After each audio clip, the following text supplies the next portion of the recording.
Gujarat Titans opener Sai Sudarshan చరిత్ర సృష్టించాడు. IPL చరిత్రలోనే అత్యంత వేగంగా 1500 పరుగులు చేసిన బ్యాటర్ గా నిలిచాడు. ఈ క్రమంలో సాయి సుదర్శన్ క్రికెట్ గాడ్ సచిన్ టెండూల్కర్ తో పాటు క్రిస్ గేల్ రికార్డ్స్ ని కూడా అధిగమించాడు. ఐపీఎల్ 2025 సీజన్ లో భాగంగా సన్ రైజ్ హైదరాబాద్ తో శుక్రవారం జరిగిన మ్యాచ్ లో సాయి సుదర్శన్ ఈ ఫీట్ సాధించాడు.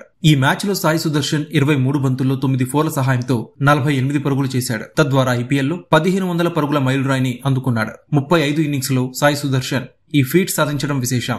ఈ క్రమంలోనే షాన్ మార్ష్ పేరిట సుదీర్ఘ కాలంగా ఉన్న ఈ రికార్డ్ ని అధిగమించాడు. ఐపీఎల్ లో అత్యంత వేగంగా 1500 పరుగులు చేసిన జాబితాలో సాయి సుదర్శన్ తో పాటు Shaun Marsh, Chris Gayle, Michael Hussey, Sachin Tendulkar, Ruturaj Gaikwad ఉన్నారు. T20లో 2000 పరుగుల మైలురాయిని అందుకున్న సాయి సుదర్శన్ అత్యంత వేగంగా ఈ ఫీట్ సాధించిన తొలి భారత ఆటగాడిగా నిలిచాడు. 54 ఇన్నింగ్స్ లో సాయి సుదర్శన్ ఈ ఘనతని అందుకోగా సచిన్ టెండూల్కర్ 59 ఇన్నింగ్స్ లో, రుతురాజ్ గైక్వాడ్ 60 ఇన్నింగ్స్ లలో, దేవదత్ పడిక్కల్ 61 ఇన్నింగ్స్ లలో, రజత్ పట్టిదర్ 61 ఇన్నింగ్స్ తో ఆ తర్వాతి స్థానాల్లో ఉన్నారు. ఈ 54 ఇన్నింగ్స్ లలో సాయి సుదర్శన్ ఒక్కసారి కూడా డకౌట్ కాకుండా 2000 పరుగులు సాధించాడు. ఈ ఘనతని అందుకున్న తొలి ప్లేయర్ గా నిలిచాడు. T20లో డకౌట్ కాకుండా అతను 2016 పరుగులు చేయగా ఫ్లెమింగ్ 1420, మార్క్ 1378 పరుగులు చేశారు.